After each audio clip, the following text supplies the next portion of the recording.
and welcome to another edition of The Stiff Truth. My name is Scott Castelnova, and I'm here with Bobby West. Bob, how are we doing today? I am doing fantastic. How are you doing? A little nervous, a little freaked out, a little on edge, but I've been watching a lot of the news and paying attention to the media lately, so that probably explains that. So then, if you're watching media, then you're not panicking. Wait, panic. Wait, don't panic. There's nothing to panic about. Now is the time that we should panic. I think I need to go get some toilet paper and some water real quick. I'll be back. Good luck. Take your assault rifle with you, I would say. Man, I'll tell you what, Bob. Just right out of the gate here, I got to say, can we say that it escalated pretty quickly here? Yeah, it reminds me of the scene from Anchorman. Yeah, 100%. It really went up a notch, didn't it? Yeah, it really did. And I think someone got stabbed with a trident. Yeah, I saw that. I think Brick did it too. Interesting. Good old guy. My goodness. God. Well, I'll tell you what. I think we have to reflect a little bit right out of the gate on the current state of where things are at with the coronavirus. And I do want to say first and foremost, Bob, that maybe some of our conversation about the coronavirus in the last two episodes are not going to age that well. I'm not sure yet, but what are you thinking, buddy?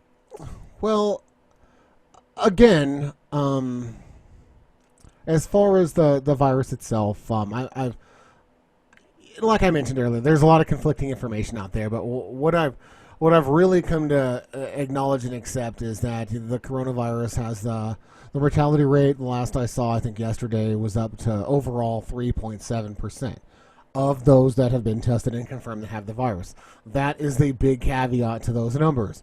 How many people aren't getting tested that have the virus? Because I'll tell you, in America, that number is unattainable. We have no idea because we just simply don't have enough testing going on out there, right? Go ahead. Isn't that great? We're like the biggest superpower in the world. They always want to suck. We want to suck each other's dicks about how great our economy is and how innovative we are. We don't have enough tests to test for the coronavirus. That was a little odd to me, but whatever. Right. I mean, I can go to South Korea and it's just drive-through testing everywhere for anyone. Yeah. You don't even have to have symptoms. Just go through and get tested. Yeah. Right. Yeah. And that's starting to pop up here. I am proud to say that New Mexico and Colorado both have Yes. drive-up testing going on. So that's fantastic. Mm-hmm. Overall, some of the numbers that I'm hearing is that when you incorporate all of the people in the world that have contracted and have the corona or have gotten over corona that haven't been documented, the numbers realistically that where the CDC is going off of is more like 1%.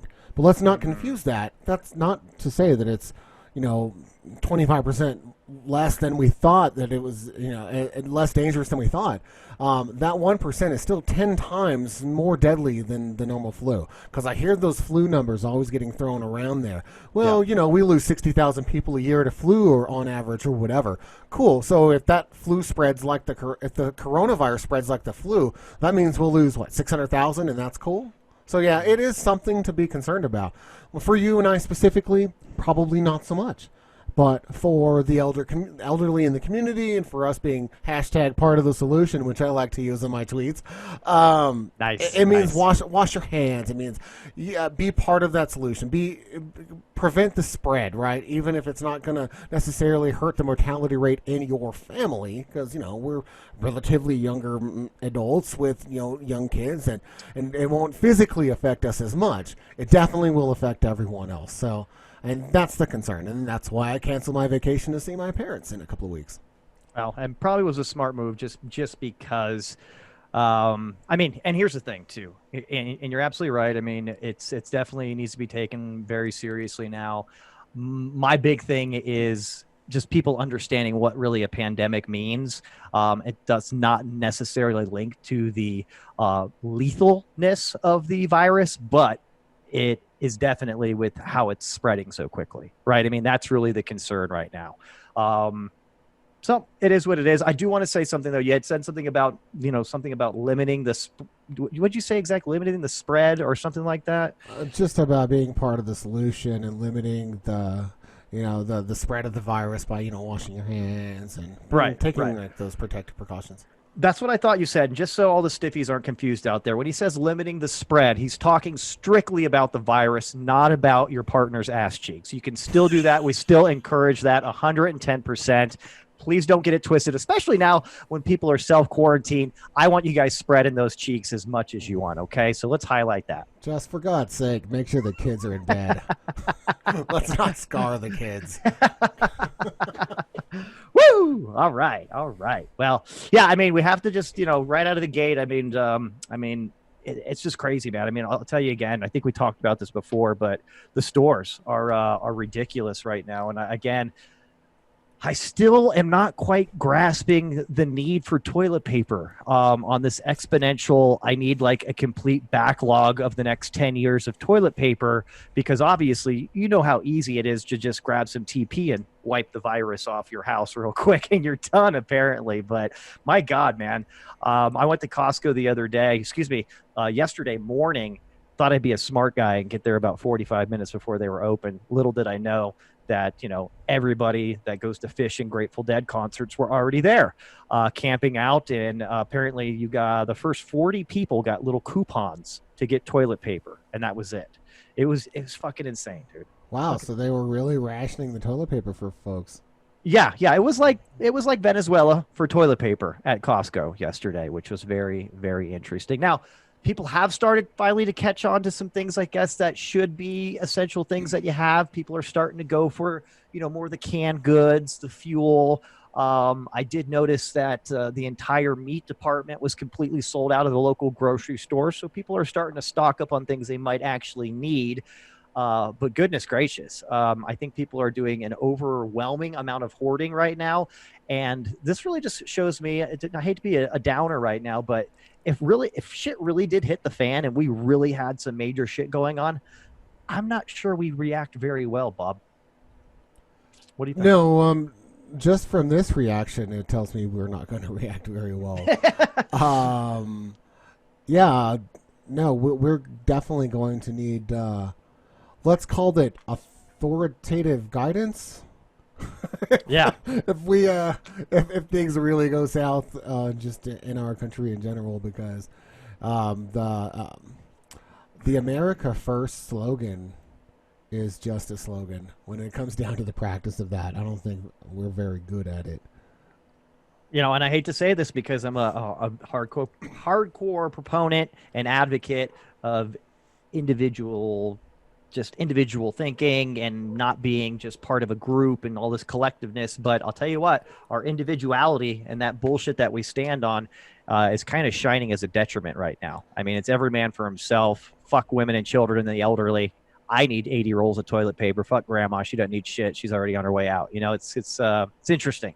It's interesting times that we're living in right now, Bob. Yeah. And I hate to say it, but come on! You don't hate to say it. Just say it. Just say it. I kind of like it a little bit. It's provocative. I'm impressed with the way that China finally got a handle on this. But it is sad to say that the way that they got a handle on this was complete fucking martial law. Yeah. Well, I mean, I guess to a certain extent, you need an element of that when things get out of hand like this, because this is not normal trekking for any country. We're not used to dealing with these widespread fucking viruses just going crazy, right?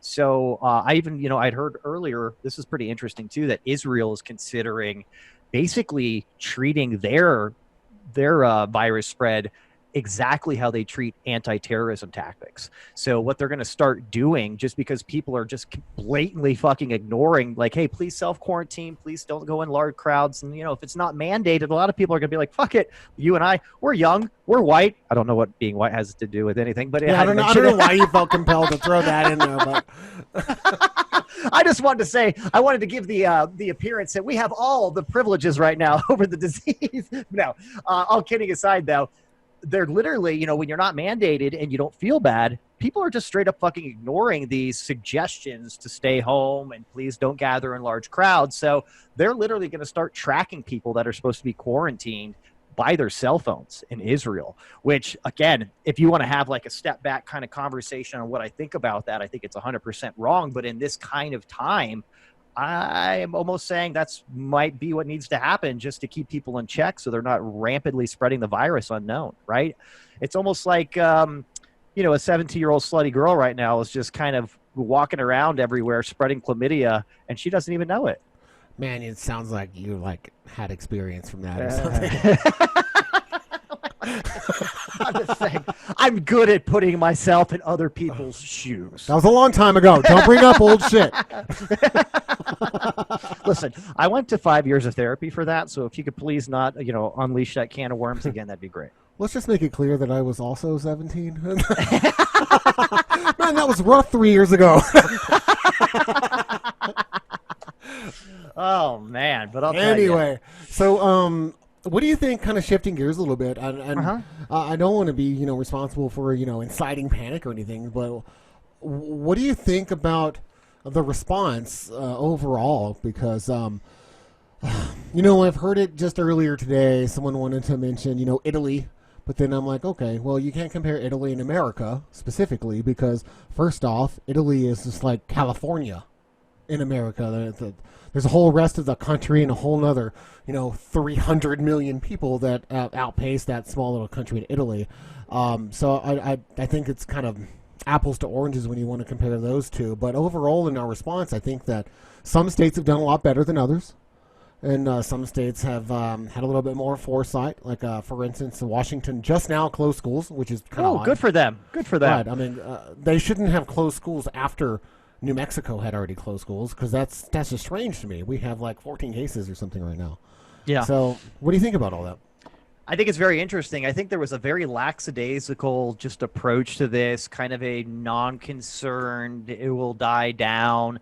And what I think kind of is interesting is the states that seem to have that mindset were the ones that were infected first and had the most infections initially, and the only ones that really had any death toll, right? So you got states like California and Washington that, if you ask me, we're kind of sleeping at the wheel for a lot of this. And then, geez, I think we got a handful of cases in Colorado. Our governor already declared state of emergency. We actually shut down school the same time you guys did.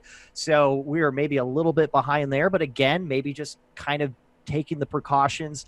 And then I've seen a lot of states just follow suit now right out of the gate, which I think is great. Yeah. I think it's great that people are just now getting cases, are already saying, you know what, fuck all this, shut it down. I'm very proud, even though I'm very sad, that the entire sports world decided just to go ahead and shut down too, because let's face it, you're not going to stop college kids, especially that are probably going to have almost zero, very little, symptoms of it if they have coronavirus, right? You're not going to stop them from going to all the Final Four games and shit, and stuff like that.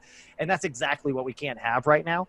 And again, not trying to scare anybody or just push the panic, but I mean, being smart about it, the way that you stop a disease from spreading is you don't have people to spread it to, right, in your vicinity. So you shut down those kind of things. You start taking seriously the hand washing and being cleanly and making sure that your house is sanitized and safe. That's great.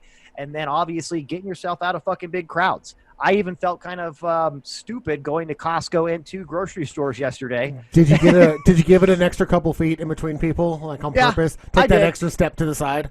Yeah, and I also think I came up with a great best practice. If you guys are having problems, this is for all the stiffies out there. If you're having problems with how do I really, confidently and effectively enact social distancing without being an asshole, one, and just making sure you got plenty of space. Hear me out. I know it sounds a little strange, might cause a little bit of a panic, but when you go out into public places now, until this is all blows over, we'll say, I would just start coughing violently in every direction, and you'll get your space. Yeah, you might even get your stuff paid for at the gas station. Like, I'll just get that guy. Could you leave? Just get this guy out of here, man. What the fuck? Seriously. I thought of that yesterday, and I thought, you know what? That's probably a pretty good way to get people to back the fuck up. And if you're at Costco and you see that last roll of toilet paper, just cough all over that fucking thing, and it's yours. Sneeze on it? Yes, 110%. It's almost like a little kid, like, my germs. That's your shit. Right. You can't have this cookie. I licked it. You're damn right. That's your cookie now. That's your fucking cookie now, Corona boy. No, and again, highlighting it, guys. I mean, let's just back up. Let's calm it all down here. Yes, I will say that it did go up a notch. I think we can all agree that it's definitely a lot more serious of a spread than we thought it would be in the United States. But if we all do work together, if we all think about the community, stay safe, stay clean, and keep away from other people if it's unnecessary, I think we're going to have what they're looking at, that just kind of flattening out of the spread, right? And that's what we really need, because if we can flatten out the curve of the spread right now, our hospitals won't get overwhelmed. We'll be able to prioritize and help the people that are just, more targeted by this disease, obviously the elderly and anybody with pre-existing conditions. And I think it will eventually get back to normal, Bob. It's just probably going to take a little bit of time. Well, I think we've already got a leg up from the last time a pandemic of this size hit us. Granted, it was 100 years ago when the Spanish flu hit in 1918, right? Oh, but, the influenza epidemic, yes. Right in the midst of that, Philadelphia thought, you know what, we have this parade. I think it's a good idea to just have it. It's let's just keep it. It's going to be okay. And then, everybody died. Yeah. So, I think now that all the sports teams and the sports leagues have all effectively canceled their seasons. I mean, even golf has canceled, right? So it's so sad. I gotta chime in real quick here, Bob. I went to go to eat some pizza on Friday at this nice little place by the house. That's pretty much like a sports bar type atmosphere with TVs everywhere. There was nothing but bull riding on television. It was very, very rough, dude. Were they wearing chaps? Well, I didn't say I wasn't watching it. But it was just interesting to see sexy bull riders on all the screens. He must work out. He does work out. How else do you stay on that fucking thing for 8 seconds, man?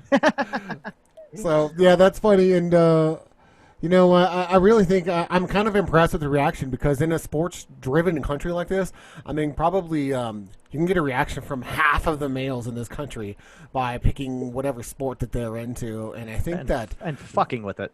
Yeah, and I think that the sports reaction like that, I think kind of started driving the bus on the seriousness of this and really gathering people's attentions much, much faster than the press conferences and the speeches and everything that's given coming from the federal government. Now, I do like that the state governments, though, have really stepped up and just kind of, we don't need direction for the federal government. Let's do everything that we can to take action. And so I'm impressed with a lot of what the states are doing. Yeah. I mean, it's a good thing, man. I mean, again, I think, and I know everybody, everybody's just going crazy right now, man. I can feel it in the air when I was talking to people on the line at Costco outside. It's just, there's a little bit of funny banter, and then all of a sudden it gets real serious again. You can tell them they're kind of staring off, thinking like, here comes Armageddon. But I don't think it's going to happen. And I think the actions that America has taken have been surprising. I did not see them shutting down every single sport. Like you said, we are so driven by sports. So I think it's good, man. I mean, everything's been canceled. Even Gathering of Nations for Native Americans have been canceled. I know that's a big deal, but at the same time, that's where, millions of people are coming together, man. So we gotta put that little baby to bed for a little while. That's all.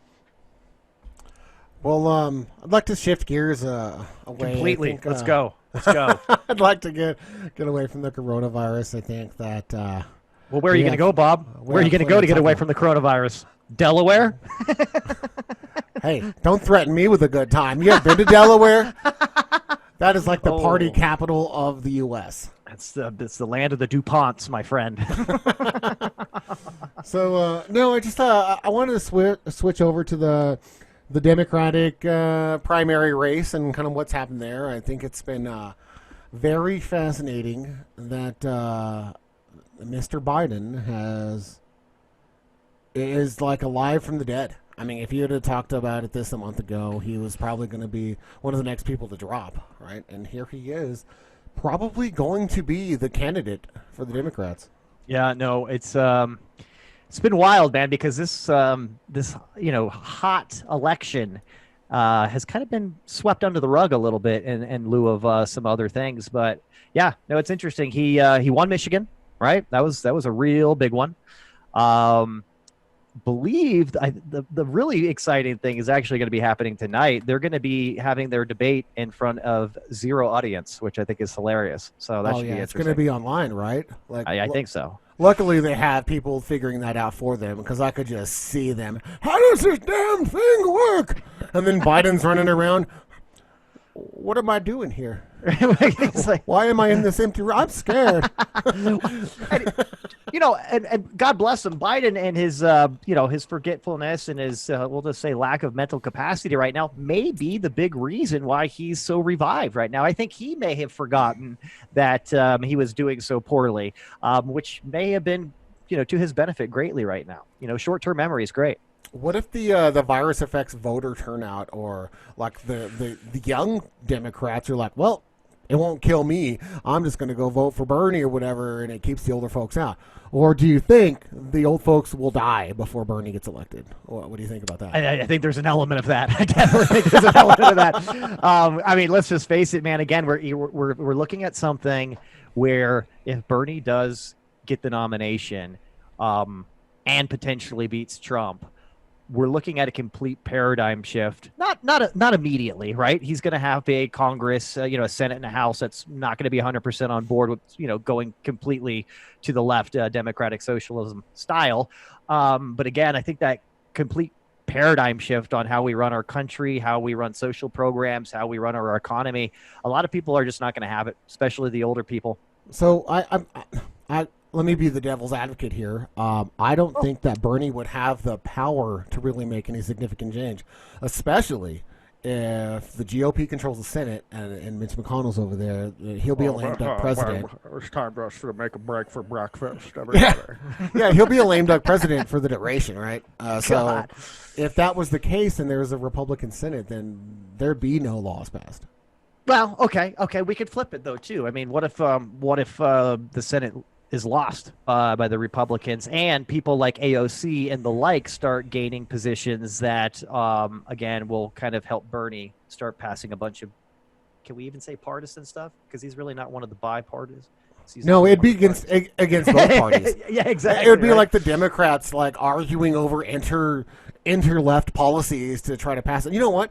It's kind of similar to what happened in this last presidency here with the GOP, right? That's right. Is because they got so involved arguing about how far and how conservative they wanted to be, they forgot that midterms were coming up and they didn't get enough done at all. Taking it back over to Biden, do you think at some point Biden gets confused in the empty room when Bernie's talking and just kind of walks up behind him and grabs his shoulders and leans in and gives him a nice little sniff? Gives him a sniff. You know what? It's been a while. I honestly think if Joe was on his game, right, which he should be in this debate tonight, that would be the first thing he does. You know how they have the customary where they both walk on, they do a nice little handshake and stuff like that. Dude, Joe, push the handshake aside, go in for the real thing, and get a nice sniff in there, and that will give you the power play to start the debate that Bernie is not going to be ready for. Maybe just like the single hand bro hug with a sniff. Bring it in. Mix it all in with a real long sniff. Yeah, get one of those. He brings him in, he gets and then something like that. Just like the moan to acknowledge the musk. Yeah. If you think about it, that's almost like two athletes talking shit to each other, and somebody just said something outrageous that's going to start just kind of festering and growing inside their head. Healthcare for all. Absolutely. Oh my gosh! You throw those alley oops, and I have to. You got to do them. You do. Well, and this is interesting to me too. I think we were kind of looking at this too a little bit, Bob. But who supports these two candidates when we talk about generalities? Right? Is really interesting to me. They're both. Let's face it. They're both rich, old, white men that have really not done much except be lifetime politicians, right? That's not true. Biden has literally done everything. I forgot about that. I forgot how he had his hand in just about everything. I think he's actually he's taking a break from some rallies right now, not because of the coronavirus, because he's actually developing the vaccine, correct? Oh, I think he's already developed it. We won't know, but in about 18 months, we'll find out that it actually was him indeed. Yeah, so absolutely, 100%. But, getting back to what I was kind of thinking about here, is, again, really old white guys that, let's face it, don't have a lot in common with really any regular base of Americans. They're just Well, kind that's of, not true. They were born in the 30s, and I once heard of the 30s. There you go. Hey, it's like you guys are brothers, obviously. Hey, it's Bob, it's Joe, it's That's Bernie. not All true. right. I'll go ahead and fact check that. They were born in the 40s. And that makes all the world of difference here. But I'm just going to come out and say it. Why the hell is the African American community on a very large scale so fucking pumped up for Biden? I don't know. I thought about that too, and I don't know if it's because he ran with Obama, and maybe there's some association there about the type of campaign that Obama ran. Maybe they trust him a little bit more to kind of keep things on par. Maybe there's something there. I really don't know, because I find it fascinating when when the primaries hit the Bible Belt there in the South, that it was just a beatdown of epic proportions. Yeah. Yeah, it was. Yeah, and you know what's? Joe knew. He knew. I didn't know at this point, especially watching him tank over the past couple of months and like spit out random sentence fragments and claim he invented everything. Yeah, and tanking the debates, not just tanking the polls, just tank in general. Yeah, people telling him to shut it down, not because what he was saying was past his time, but he was, again, derailing. He was like just making nonsensical just comments that just weren't relevant to anything. So I have a hard time even saying like, oh yeah, Joe's got fucking South Carolina locked up, right? But he did overwhelmingly. South Carolina, North Carolina, Virginia, a lot of states that are heavy with African American voters were like landslide victories for this guy. And what is it about Bernie Sanders, somebody that wants to give health care to all and who actually speaks a lot more to, in my mind, people at poverty level, people of low socioeconomical statuses, the working class, the blue collar people? Why do they just fucking hate? They hate Bernie. I don't understand it. I don't either, but it's the numbers don't lie. To me, Joe Biden's really policy-wise, establishment-wise, voting for Joe Biden is very much similar to voting for Hillary Clinton. And I know, kiss, don't say that, but they're basically just the same candidate with the different gender. I mean, if you would have swapped Hillary and Joe out last time, policy-wise, you wouldn't have seen any difference at all. One big difference, though, Biden does not suicide people. He killed himself. But he doesn't know it yet. No, none of us know it yet, but really, Joe Biden did that too. So, I mean, it's just another thing on the list. So, no, I'm just kidding. But don't do that. Don't kid. Don't joke. Not on this show, dude. We don't fucking do that, all right? Let's pump the brakes, kid. What, are you trying to laugh here about politics? You think it's funny? You think this is a laughing matter? Well, yeah, it definitely is. It definitely is. Yes, just having two 78-year-old men running for office to fight a 74-year-old man. I mean, that's just in general. Like, now, again, I find that odd. I know there's still a lot out there, right? There's still a decent amount of delegates out there. But right now, I'm looking at it right now. Joe, good old Joe, 890 delegates. Bernie, 736. Now, again, I'm no Andrew Lang, but I'm pretty sure that Joe is way ahead of him right now. And I don't know if these smaller states are going to add up to much, considering this is including Bernie getting the biggest prize of all, which is California. Right, and that's because he didn't get it by the margin he needed to. No. Right? I mean, he held his own in Texas. That did him favors. That kept him in the race. But when Florida comes around, that's pretty much going to side this primary. Ooh, could we say when she comes around?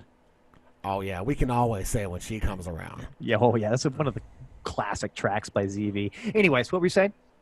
No, I was just saying that when Florida votes in their primary, that depending on the margins there, this race could be over. Yeah, 100%. I agree, and it's interesting that we're literally apparently not learning anything from recent history. I mean, I don't know. I think if Biden goes up against Trump, we're getting another 4 years of Trump.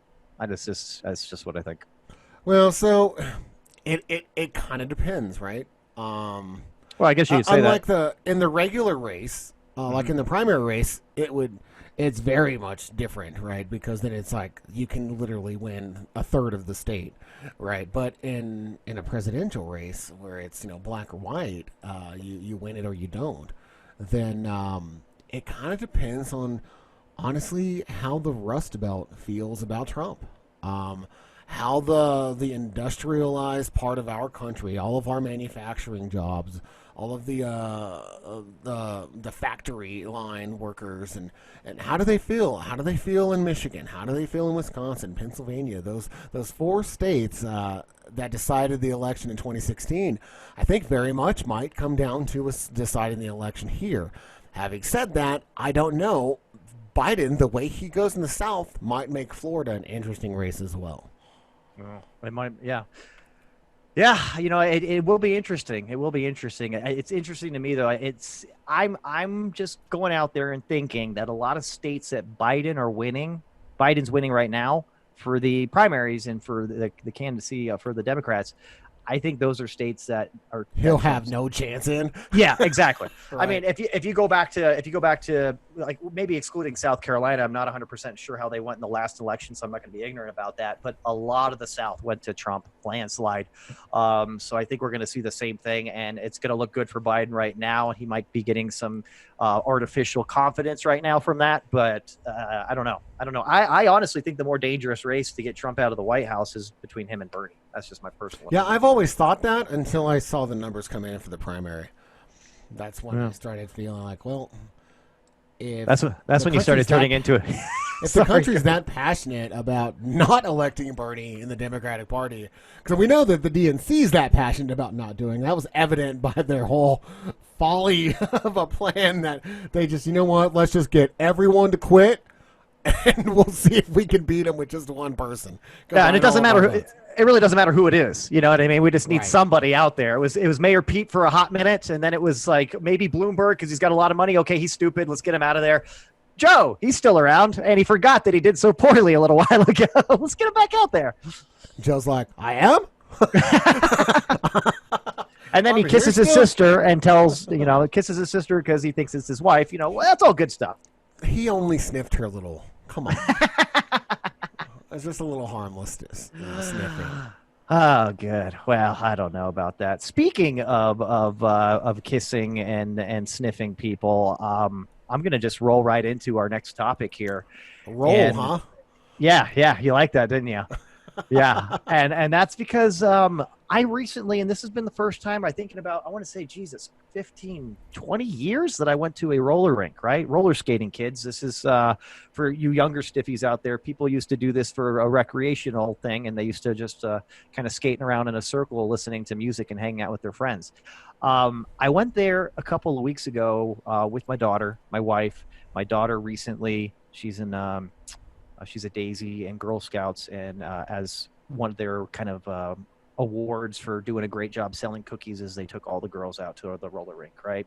Kind of rented the whole thing out. They had a great time. So naturally, she gets back from that. She loves it. What do I have to do? I have to buy her skates the next day, right? So got her some skates, took her out to the roller rink, and it was fun. It was a fun time. One thing that I noticed, Bob, as I'm getting older, is what the fuck are these young girls wearing? It's just, it blows my mind. I mean, I know this has been a complaint for generations and generations. I've heard my parents say it about, when we were teenagers, preteens, that kind of stuff, that girls were dressing very risque and, very, very revealing or what have you. But it was mind-blowingly just different and just kind of amplified when I was at the roller rink. And it was kind of, I don't know how to say this. It was off-putting, but yet still like a car wreck, something I had to look at, but like, holy shit, what the fuck is that all about? There is literally a girl, probably about 16, maybe 15, trying to look 21, wearing a really short skirt, and both of her ass cheeks were like hanging out of her skirt. It was beyond me, man, beyond me. Now, am I just getting old here, or do you have some kind of feedback here, or what's your perspective, bud? Yes.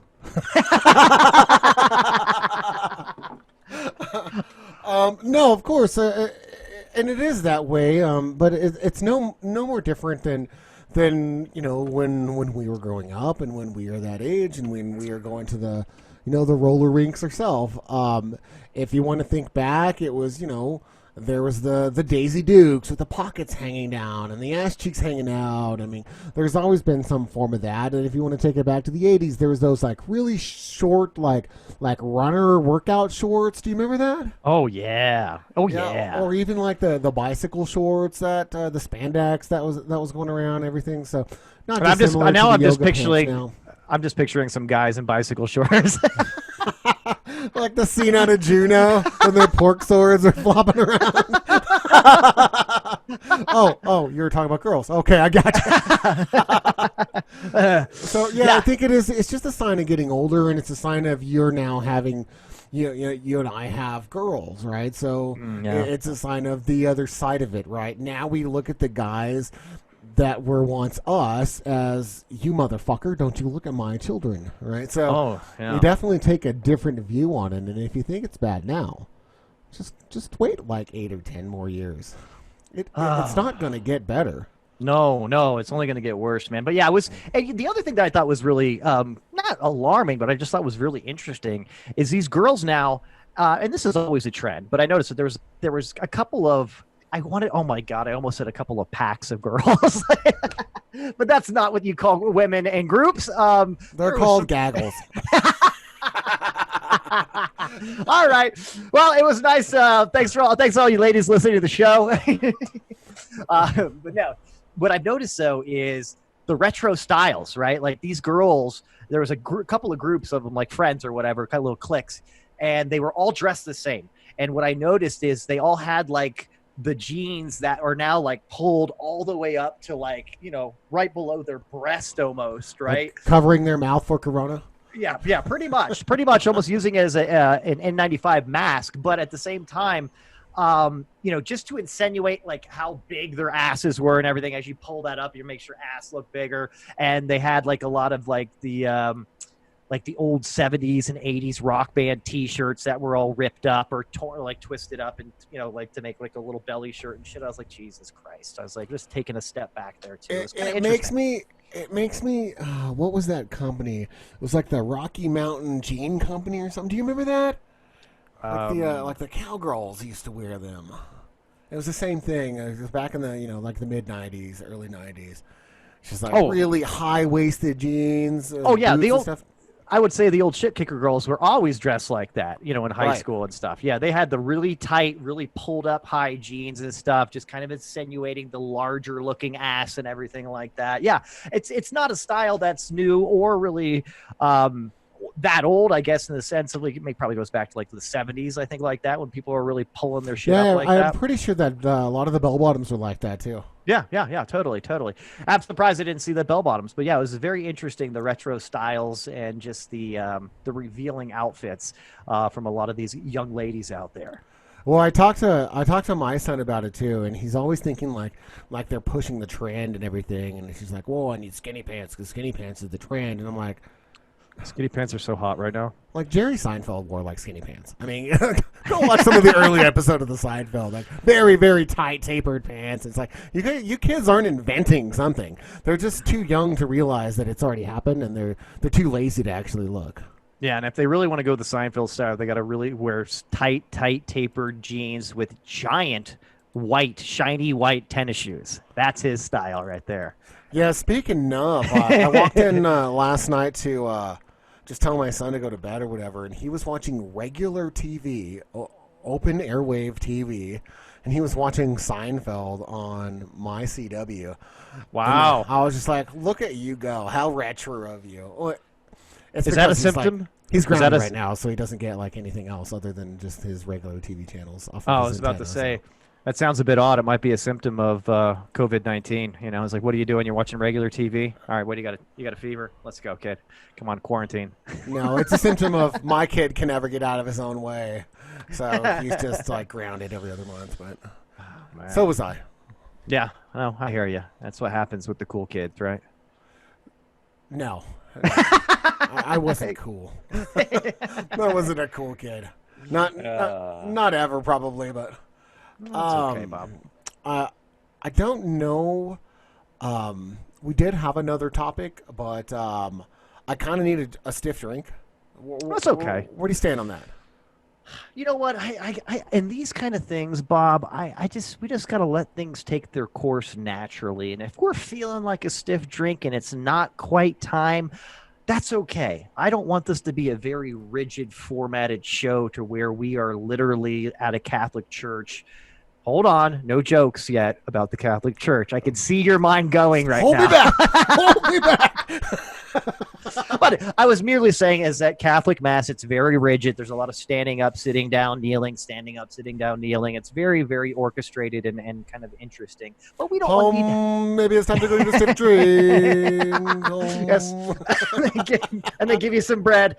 Yes, absolutely. But I think we should go get a stiff drink, Bob, because we do have a fantastic topic today. And I know that we've said that before, but this one I think really does get this time people. we really mean it. I'm serious. The show's actually going to be good this time, guys. We're not just bullshitting you. But seriously, this one does ruffle some feathers, okay? And not talking about personally me and Bob as much, but this is definitely a hot topic. And I'm excited to get into this one because I think our perspectives and kind of personal takes on this subject are very interesting and unique. So why don't we go ahead, go get ourselves a drink, and come on back. Yeah? Okay. Let's play it off with some ZP, and we'll be right back. Boom, bam.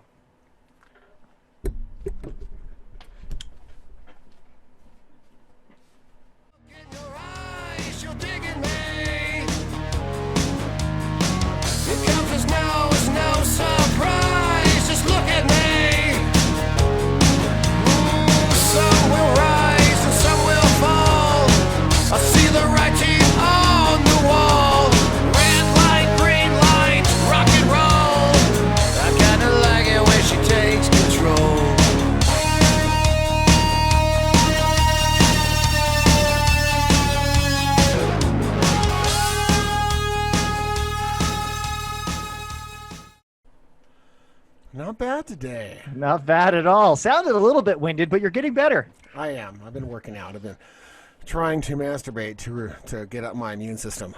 I saw that. It was a great article. I went ahead and just pulled 3 off in a row after I read that, and I feel a lot better. Me too. I had to sit on my hand for a while and give it the stranger, but now I'm good. Oh, I love the stranger. The only problem is it tends to lose kind of dexterity, though. And you start yanking it to the side, and that kind of is a little strange. Yeah, and sometimes you just got to go with your offhand. So I'm a righty, so sometimes I go with my lefty so that it just feels like, a different feel. I'll do that, too, and you know what I do? I'll reverse the grip. I'll go this way. Oh, a backwards grip. Yeah, wow. Yeah. I talk about really spicing things up, right? That was a public service announcement. Everybody, please masturbate a lot. Please masturbate as much as you possibly can to raise your white blood cell count to fight this bitter, bitter disease. What'd you make? I have myself a dirty vodka martini. Oh, that is dirty. That is dirty. Mm-hmm. Look, you got some olives in there. What about you, sir? You went with ice, huh? A little bit, just because I wanted a little bit of crushed ice in there. Yes, I did. I wanted a nice cold drink today. Yes. So I had to take one for the team a little bit. So I had my mixer ready to go, but my toddler was sleeping on the couch, so I couldn't give it today's. I couldn't put any ice in there to chill the vodka. I did have the chilled olive juice, so that's good. Good. I do have my dirty martini here with a couple of extra olives just because I'm that way. But yeah. You always have to one-up me, you motherfucker, so whatever. But yeah, today it was stirred, not shaken. Oh, I did a Trying stir to bust it well. against the grain this time. Yeah. Is that Sean Connery or Mitch McConnell? I can't tell. It was a nice blend. But no, I get it. And, I did the same thing today as I went ahead and I decided to stir. One, because I don't have a martini shaker. So if I would have shook my drink, I would have spilled it everywhere. So I didn't think that was a good move. Oh. What does that say about me as a person that I do? Is that a good thing or a bad thing? It's actually a really good thing. I used to have one. I just can't find the goddamn thing. But hold on. I'm going to take a quick drink here. Quick drink. By the way, these are vodka martinis. Did you make a vodka martini or did you go with gin? Ooh, I never go gin, my friend. I always go vodka. Okay, okay. Now, if you guys want to be safe and continue to work on bringing that immune system up too, you can always throw in a little bit of emergency, which I will do right now, and make it a quarantini. Huh? Oh, hey. Being self-quarantined has Get never off tasted my so lawn! smooth. Oh, that's a tasty beverage right there, man. Brings back memories. So, Bobby. Memories of what? When you were like in MI6 or? No. Back when I was doing reconnaissance work at MI6, I had my martinis. Back when I was hanging out with Mitch McConnell and Sean Connery. I love I don't know. I think I lost my primaries. Oh, boy. So, Bob. Yes, Scott, yes. We have our drinks now. We do. I feel better. I feel a lot better. You know what's interesting? It's almost like we created this show just to become more socially acceptable with our alcohol problems. Do you think there's a little bit of truth to that? There may be truth, but it might not be the stiff truth. No, but no, but it's I not. do. But I have decided to write off my alcohol, so there's a little something to that. I take it. Got to play the system. Got to play the system. That's right. 100%, my friend. I'm writing off all my booze is probably one of the best things ever. So if you stiffies out there wonder why we always have different drinks, put two and two together. You're a bright bunch. They are doing great. All right. I guess we're gonna have to maybe hop into it. Wait, before we get into the stiff truth, let's just have a couple more sips here because this is a hot topic, and there's a couple more things I wanted to chat about real quick, if you don't mind. No. By all means. That's what Thank we're you. here for. And as you had said before, your attention is all mine, which is this is great. Yes, you definitely have cornered the market on a captive audience in the show. That's what we were going for. But I want to bring up something that I think is kind of interesting. Just very, very strange. Tattoos and piercings.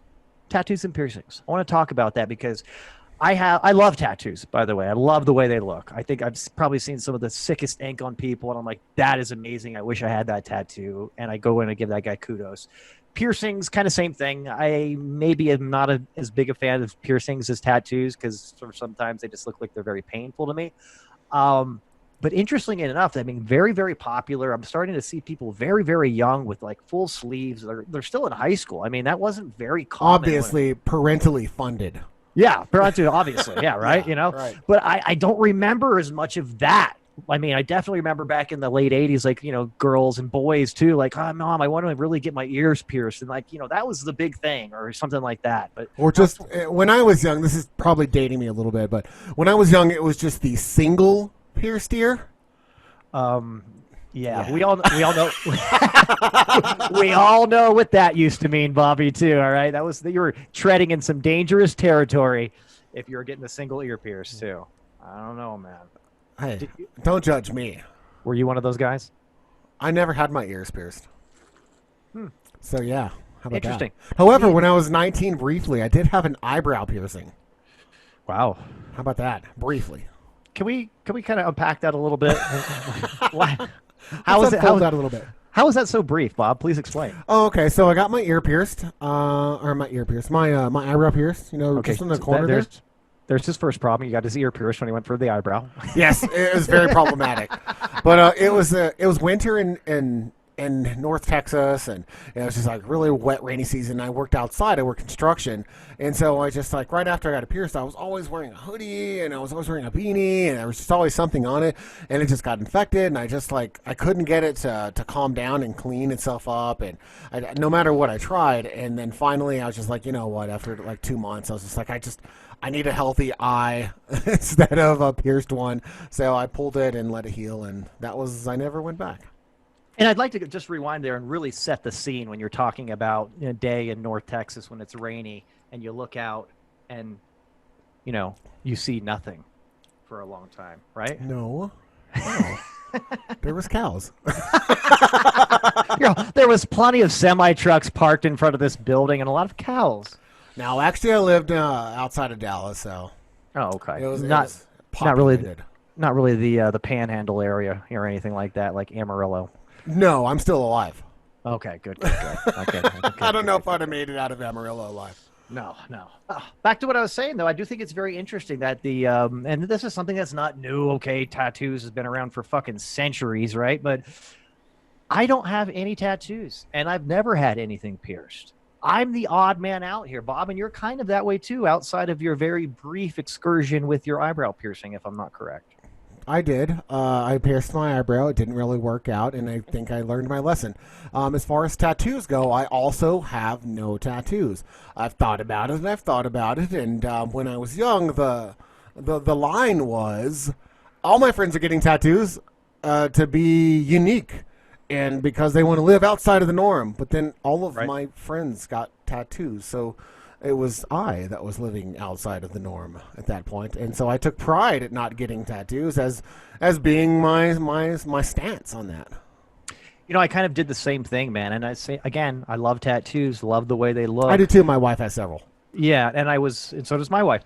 And I'm one of those guys that would think all the time. I was like, man, that was a sweet tattoo, but I'm so fucking indecisive about certain things, especially long-term pictures on my skin. You know what I mean? I have a bad feeling whatever I would get, no matter how confident I'd be in that image, that picture, that graphic, whatever, eventually I'm going to look at it and be like, what the fuck did I do that for? Why the fuck did I get a tattoo of Bill Cosby on my chest?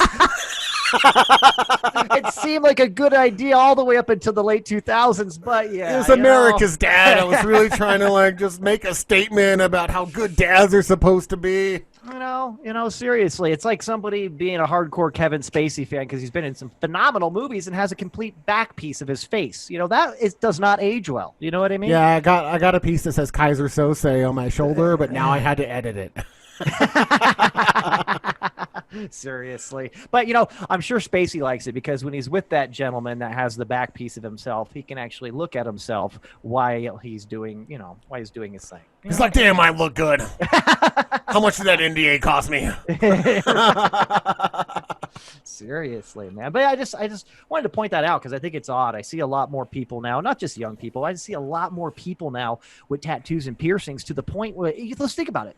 When we were kids, and let's just date ourselves, we were kids in the 80s, right? It was more of not a taboo thing, but a very kind of rebellious thing to have a lot of tattoos. It was punk. Yeah, it was very punk. It was very punk rock, yeah. Right? To get all these tattoos. Now, again, I see clean-cut, khaki-wearing businessmen that are just, are super, super... we'll just call dialed into the style of fanny packs, those kind of folks, right? That have full fucking sleeves on both arms. And this is no longer a thing that makes you a rebel or makes you stand out. It's actually become now, and I hate to say this, folks, but something that's almost part of conforming. You know what I mean? And it's kind of like you were saying, I do pride myself on not having anything because we are the outliers right now in this realm. But I think it's interesting that it's become such a social norm now and acceptable now and not such a racy, rebellious thing to do that everybody has tattoos, it seems like. Yeah, and just to be clear, I love them. They're just not for me, personally. I like them on my wife. I like them on my boys that got new tattoos or whatever. It's just not for me. Yeah, no, same. It's 100% right here too. And again, I have to reiterate, I love tattoos. I love looking at great, I have a couple of friends that are tattoo artists that do amazing work. And I always tell myself, I'll get a little bit on the fence. It's like, you know what, maybe now I'll get one. It's a buddy of mine. I see his work. Proof is in the pudding. But I always just kind of retract. Maybe I'll be that'll be my midlife crisis, right? Yeah. Get my old 60s or 70s sports car and get a 3/4 sleeve. I'll be the only 50-year-old guy with super super colorful tats because I just got them last year. Well, I've already got my 77 yellow Corvette on file right now. That's going to be the first thing I pop out when I roll into my midlife crisis, and then I'll probably go ahead and get the Post Malone tattoos all over my face and everything. You know what I mean? Yeah, and so looking back, Mike Tyson was like a clown for getting the face tattoo. He was just ahead of his time. Yeah, he's always been ahead of his time. Let's just face it. Right. Here. He was raping girls way before it was popular. Holy shit! Sorry, Mike. Do not come and kick our ass. I'm still very, very scared of you. We love you, Mike. Way to turn it around. He was asking for it. I have to worry because I think he lives in Arizona. Oh, Jesus. That's really close to you. He might be able to hit you from Arizona. Right? It's only a 6-hour drive. I should probably be careful.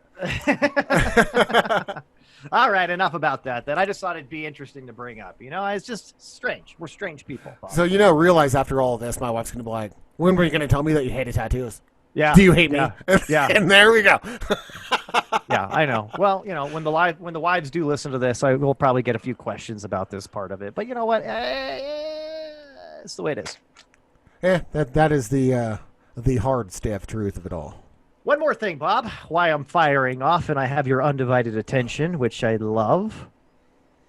I think it's great that we're getting some phenomenal feedback on the show, on the topics. It's great, right? I've had a lot of people hit me up and say, "Hey, great show," and then just kind of continue the conversation, right? One of the topics really hit them, and yeah, absolutely. And I've had a lot of really engaging, fun conversations. I've learned some things, which I think is one of the great things of doing a podcast like this. Is let's just face it, sometimes we tread into ignorant territory and we just give our opinions. So that's great, right? And, we become the ignorant blowhards that we make fun of. Yeah, yeah, 100%. We do. But we are humble and smart enough to know that people are going to be able to point out some things and, open our eyes to different perspectives. Oh, yes. Jess said that Facebook fact-checked us for the first time. Really? By the way, have you noticed that new feature on Facebook to prevent fake news spreading? They now have a fact-check piece, right? So just so everyone knows, the coronavirus is indeed not in toilet paper. And I have to apologize, people. I did post that piece of fake news. It did look like a legit kind of news like screenshot, didn't it? But it was great. I thought it was. Wasn't it from a satire site? It was from a satire site. That's what is so funny is I actually went through to look at it again. I was like, what the hell did I post where it's like, graphic image or like whatever. But no, it was the fake news image. It was like, this is not like, I was like, Jesus fucking Christ, Facebook. Are we serious here? Are we serious? Good for them because some people don't know what satire is. So, hey, that's true. Keeping it honest. I think they think a lot of people think it's a linen of sorts. Some people go to the Onion and actually that's a legit story. Like I saw one on the other day that was Nancy Pelosi was hauled away from Trump's office because she was too drunk and had urinated on herself and was falling down and all this. And I was just like, oh my God. And it was from a satire site, right? And some guy posted it and was boasting about it. It was one of my wife's very hardcore conservative people, right? And it was boasting about it all. Oh, I knew it, Nancy Pelosi. We got to get her out of there. And it's dude, this is meant for you to laugh at, not for you to post and raise a campaign against. So yeah, wow. Facebook fact check that one too. So good job, Facebook. Good. I mean, at least they're starting to do that, I guess. I don't know. Whatever, dude. Whatever. But I applaud the effort. I do applaud the effort. It might be a little misdirected at us. I don't. You're taking it personal, are you? I don't think we ever claim to be, nor does it say on the information on our page that we are a legitimate news source. But that's okay. I get it. It's for all the non-stiffies out there where that's important. You know what I mean? All the limp, our stiffies. Limp dicks. Our stiffies know that we have a very prevalent sense of humor, and we're always willing to laugh at each other and ourselves. Everything. We laugh at everything. Everything. It's not not a laughing matter. See, there we go. The stiff drink's already kicking in. All right, Bobby. Our stiff truth of the day. Everyone's dying to know. They're not, but I'm. I am. I'm dying to know how we're going to get started on our stiff truth today. And do you want to enlighten everyone on what the discussion today is going to be about? Yes, I do. I want to tell everybody today it's going to be a very, very good conversation about guns and gun control and just where things are at there. Our perspectives on really gun ownership, gun laws, responsibility. It's going to be a fun topic today, my friend. That's all I got to say about it right out of the gate. So I just want to go ahead and throw down and say that yesterday I showed my wife a picture of what I want for my birthday. There was no nudity. But you already lost me, Bob. You already lost me. It was a build yourself upper and lower kit for an AR-15 for like $450. Ooh. Badass gun. Badass. Yes. So Wow. before we even start, I just want everyone to know that I'm trying to buy an AR-15. Trying. Well, Well, actually, I'm not. I'm trying to have my wife buy it for me. well, But, Beto yeah, O'Rourke would say, "You're damn right. We're going to come for your AR-15, Bob." that's right. And that's all he's going to say.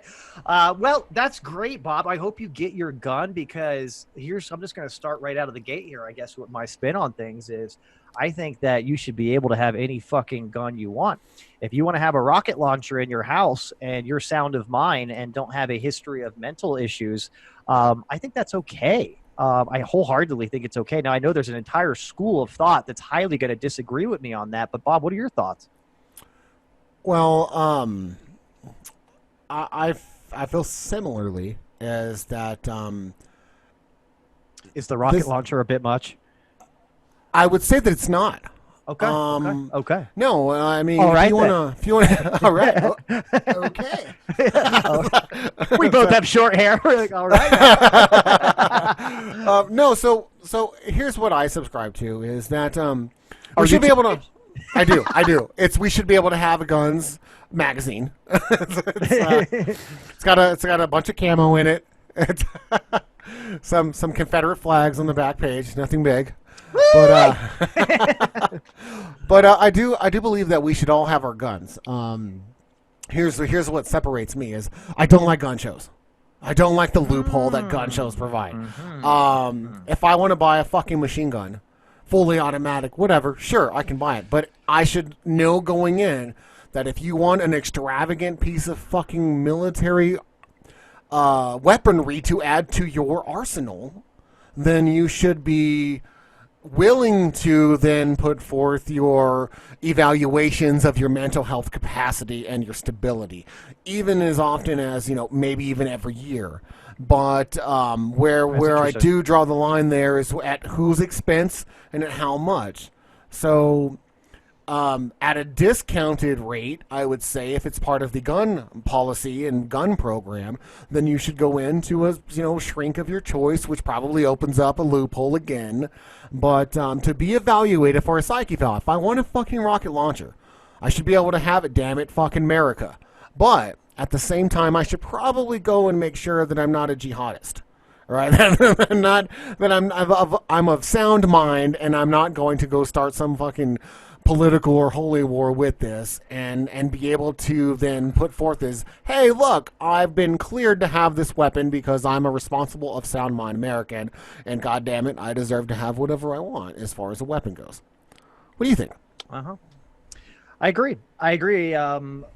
Yeah, I think you should be able to have any kind of weapon that you want to have. And I think it's really interesting, too, that a lot of people are always going to say the guns are the problem, right? The guns are the problem. But I'll just go out again, just kind of explaining my perspective here is I think there's been law-abiding gun-carrying citizens that have stopped or put a cap on a lot of these mass shootings. To where if they hadn't have been there would have been a lot more lives lost, or these things would have not been prevented in any way, shape, or form. I think the church shooting in Texas several months back speaks really, to that directly. Yeah, exactly. Yeah. There was a card-carrying member of the NRA that was, had his weapon on him and took that motherfucker out pretty quickly. So there's a lot of value in my mind of being able to arm yourself to protect you and yours, right? I think that's pretty much the whole basis of the Second Amendment, beyond having the right to bear arms to protect yourself against a tyrannical government. I think that was really the highlighting thing. That's the intent, right? Yeah, that's the intent. And for militias to exist, right? Yeah, and the government can get out of hand, as we all know, just like people are inherently evil from our last podcast. The government is inherently evil. So we need guns to put the government in check whenever they get out of hand, too. But the other thing that again, this is where it kind of gets a little sticky for me, and I think it gets a little sticky for everybody, because we can all just sit here and say, yeah, everybody can have their guns, just make sure that you have the mental capacity. the mental capacity. That's This a is fine line, isn't it? there's a fine line. It's almost like a line of really good cocaine. I mean, it doesn't need to be very fat. I think it's the same line that people really are up in arms against the red flag laws. Are you with me on that one? I'm not, please. Okay, so the red flag laws are if someone has been deemed to be a harm to themselves or others, their guns can be taken from them and temporarily until they're no longer a threat. So that's a slippery slope if you ask a conservative person, right? Because they can manipulate that into an indefinite take your guns, right? And that's the fear. Right? Yeah. Well, and that's the other thing too is how do you know that's not done subjectively or maliciously towards you, right? Correct. Or how easily is that system corrupted? Oh, against you. Jesus Christ. Just like we know with everything that has a good-hearted nature, there's going to be people that find the loopholes and the corruption and fucking pump that shit right up. Scott, I'd like to point out that this is America. No one in America takes advantage of loopholes. That's right. I can't believe that. I'm being very negative this podcast, I believe. Very negative. So I just need to lighten up a little bit. You're absolutely right. We're in the greatest country in the world, and everybody is looking out for each other's common good. I mean, look at Costco right now. Yeah, they gave away 40 fucking packs of toilet paper to people. Sweetheart of a deal. It's like, fuck you, Grandma. That guy got here first. But yeah, no. Going back to it, you're absolutely right. And this is the sticky part. Obviously, here is the definition of mental capacity.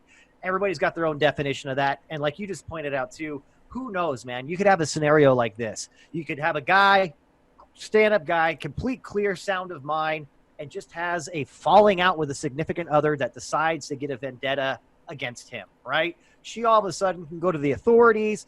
Hey, there's some red flags here. There's some red flags here that I've noticed about this guy. Blah, blah, blah, blah. I feel unsafe or whatever. Yeah. Right. Spurt the mouth off and spurt his or her mouth off. I'm not just going to say it's towards women or men or whatever. And basically get somebody's guns taken away just on that principle when it never should have happened. And then, like you said, could have the facing, could have the fact of I may never be able to own a gun again just because somebody said I showed some red flags, right? Yep. So I see that being a very slippery slope. Like you had mentioned, the thing I do agree with you about is definitely the gun show loophole. I mean, don't get me wrong. I do enjoy going to gun shows. They're fun, aren't they? They're really fun.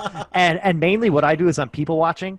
I don't know if anybody can tell from the conversations that we had, but I'm a city slicker. I'm an urban kid.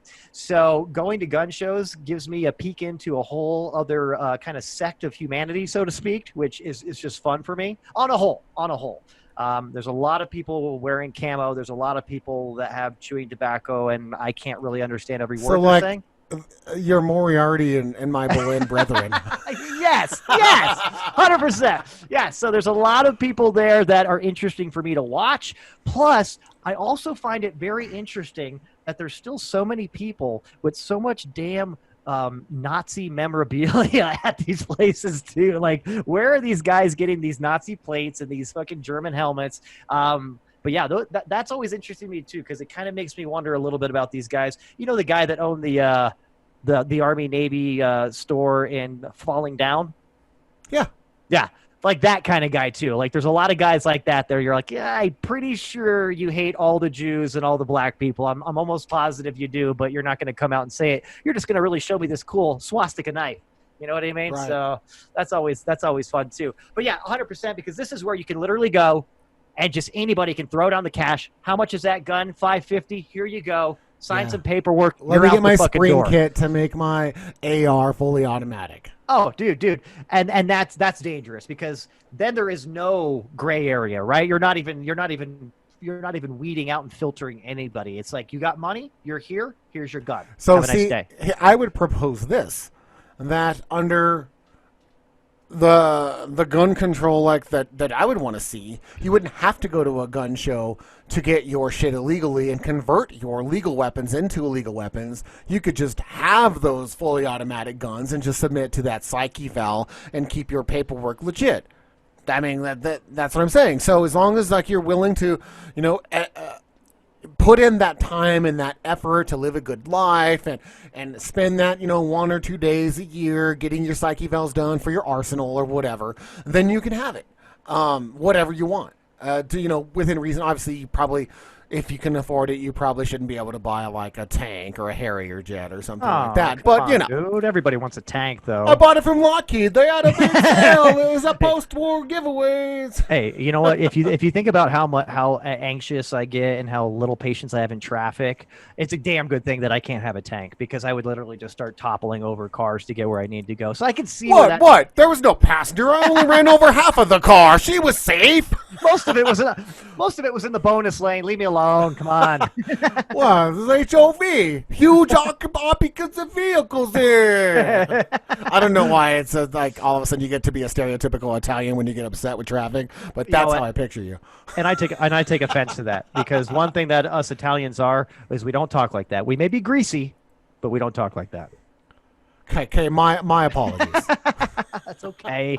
We're here. We're talking the stiff truth. I'll let it slide today.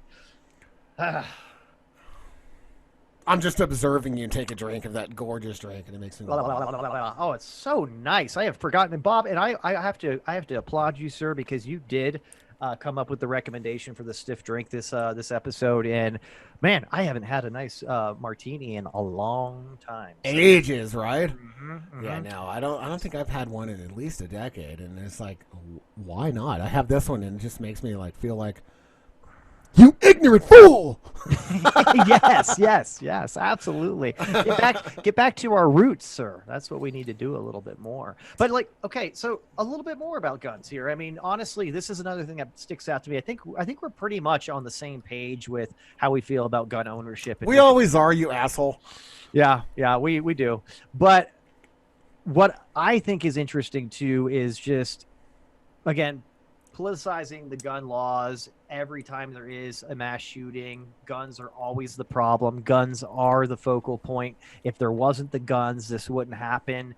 I know you have a perspective on this that may be a little bit different from mine, but I do kind of think the displacement theory that you spoke of before does have some validity with true sick people that are motivated to hurt.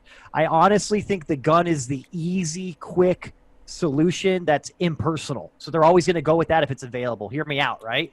Guns, you can shoot from afar. There's very interpersonal communication. Some people have a hard time stabbing somebody because you have to look them right in the eye, or wrestling with them is not going to be... Some people prefer that. Well, Bobby does, that's for sure. But you know what I mean? So it's always going to be the first choice if it's available to them. I agree with that 100%. But you take the guns out of the equation, you take those truly motivated, sick people that want to hurt people, I think they're going to find a way to do it. Sorry to interrupt, but there's also the case that it's not a safety net that can fix everything, right? So even if you were having yearly checks, something can trigger someone that's sick, and they just fucking derail and go off the deep end in between those checks, and you're right back to square one again anyway. So Yeah. there's no perfect solution, right? It's just about where can we be the most effective. You know, it's kind of like I could be totally fine, and then I start talking to a socialist about the economy, and I fucking snap. You know what I mean? It could be that quick of an instance for me. So, just have to plug that. So we're going back to Facebook. What was it? Was it the 1996 Olympics that were in Atlanta with that pipe bomb? Remember that? That was horrible. No guns involved at all. I don't know if it has anything to do with the not getting guns, but I'm just saying, sick people that are motivated to hurt a lot of people aren't necessarily going to have to do it with a gun. It's the person that's sick, and I know this is old school stuff, but this rhetoric, it kind of gets old. The guns don't kill people thing. People kill people. Oh, I'm gonna put the really tall, deformed guy from Happy Gilmore up when we edit this. Yeah, absolutely. Because that's the shirt he's wearing. Guns don't kill people. I kill people. Remember that? Yeah. Oh, yeah. Love that guy. And then the ball rolls onto his foot, and shooter's got to knock it off his foot. Yes, that's the guy. Nerve-wracking point. That's a nerve-wracking scene right there, man. But anyways, go ahead, Bob. What were you saying? So, I don't think that there's any, a catch-all solution, but all you can do is start making progress. And what we're doing now, when we get entangled in these political arguments and then nothing happens, is we're making no progress either way. We can't use politics to keep ourselves from moving forward out of fear. I agree. But that's the problem, man. It's almost like again the blowhards, and then it's a stalemate, right? You got everybody. Something happens. There's a mass shooting. God, and again, these are not things to laugh about, right? They're horrible that we have to deal with this shit now almost on a regular basis. But you'll have the people outcry right away. It's fucking guns. We need to get the AR-15s off the street. We need to fucking tighten things up. We need to take away all these guns. We need to do that, this, that. Then you've got the other side of the other side of it. That's just like, fuck that. It's not the guns problem. Fuck you for politicizing this and making this about gun laws. There's more to this. There's an underlying issue. It's about mental health. It's about this and that, whatever. And then the conversation kind of goes in a circle for a minute and then disappears. And then we bring it up again when there's another mass shooting. It's right. That's exactly right. That's spot on. Good, great observation. In fact. Thank you. I have my moments, Bob. I do have my moments. I'll open up to our stiffies. If you guys want to further add on to this debate, please go ahead and start a comment thread on our Facebook channel, or you can comment on YouTube or whatever. But we always invite you guys, if you have an opinion about the show, to please post it online and engage each other and engage the conversation, because that's what we aim to do. All right, we're not associated with the AP. We're not your source of news, but what we're the source of someone that's not afraid to bring the stiff truth and open up the conversation. Sometimes conversations need to be had. Absolutely. And Bob, highlighting that, I love the idea of getting the stiffies to start threads on the Facebook page, on YouTube, on our website. You don't want them to just call your cell phone? I'll throw your number up on Facebook. I prefer that not to happen for a couple of reasons. One, I would like to take this conversation to a broader audience, right? Because again, two people having a conversation just about what we believe is kind of just going to stall out after a certain while, right? But if we can get more people involved, more perspectives, maybe we'll have more of an impact with just kind of continuing this dialogue and maybe even coming to some kind of common ground or solutions. I have no idea. I'm not going to get that far ahead of myself. But yeah, I don't see a lot of value, and I guess just follow up and commentary personally with us. I don't know. What about you? Well, personally, after I do this show, I'll chime in online.